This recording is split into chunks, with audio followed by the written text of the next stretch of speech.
This is something you're going to have to get used to in this comic, by the way. Like I said earlier, in The Dark Knight Returns, Miller had lots of satire of the mass media in place, but while I personally felt it was distracting and unnecessary, it did help to paint a picture of the kind of culture Batman was returning to.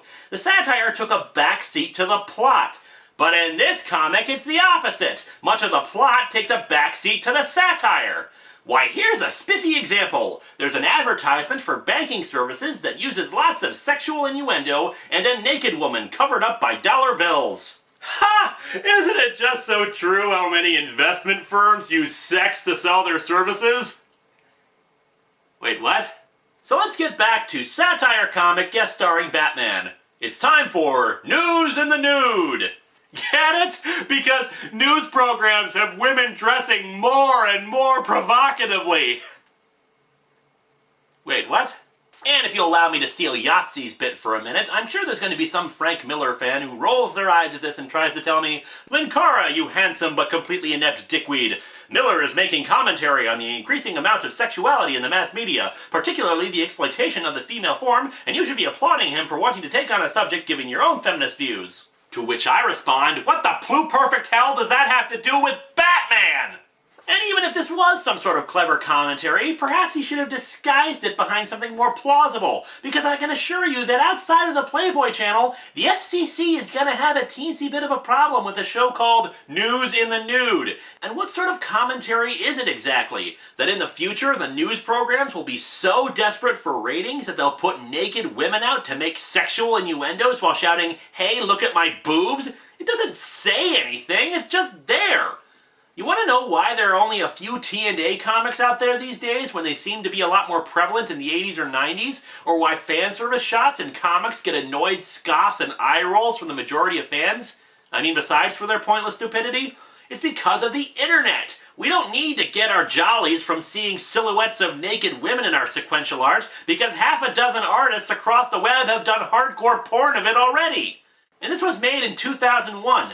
While the internet does apparently play a part in this book, they couldn't have predicted the rise of YouTube or sites like it, or even full-scale web shows or reviews of nostalgic material or actual news programming, so clearly it's not some internet-based nude show. So if you're wondering why I've spent a minute of your time ranting about this, allow me to make it clear. Frank Miller just wanted to draw naked women! Number 3. Naked news does exist! The last 3 on our list are for the comments that tons and tons of people kept commenting about, and this is the first. In my review of the first part of The Dark Knight Strikes Again, I criticized Miller's so-called satire of News in the Nude, a segment that featured the newscasters, well, nude. I called it out as the bullcrap that it is, that a mainstream news station would never stoop to that kind of nonsense, not only because it's pointless both story-wise and in logic, but also because the FCC or whatever equivalent organization exists in any given country would never let such a thing pass. Except for the fact that apparently there is a real website called Naked News, which features the newswomen casually taking off their clothes as they read off the news. There is also apparently a TV version of the website, but it airs primarily on Canadian TV very late at night, partially because the company is based in Canada and can get away with topless interviews on the street, in fact, thanks to Ontario laws. Though I am getting that from Wikipedia. So, okay, yeah, I was wrong and this exists.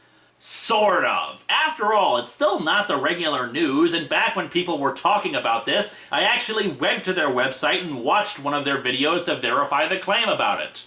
Yes, my research forced me to watch a woman taking off her clothes. Truly, I have the worst job in the universe.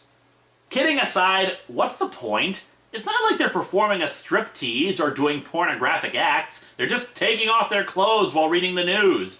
In an environment where hardcore porn is readily available on the internet, what's the appeal? In the weather today, a cold front hit the upper areas of Minnesota, but then again, who should be surprised by that? It's Minnesota. We only have 2 seasons up here, winter and road construction. In the world of sports,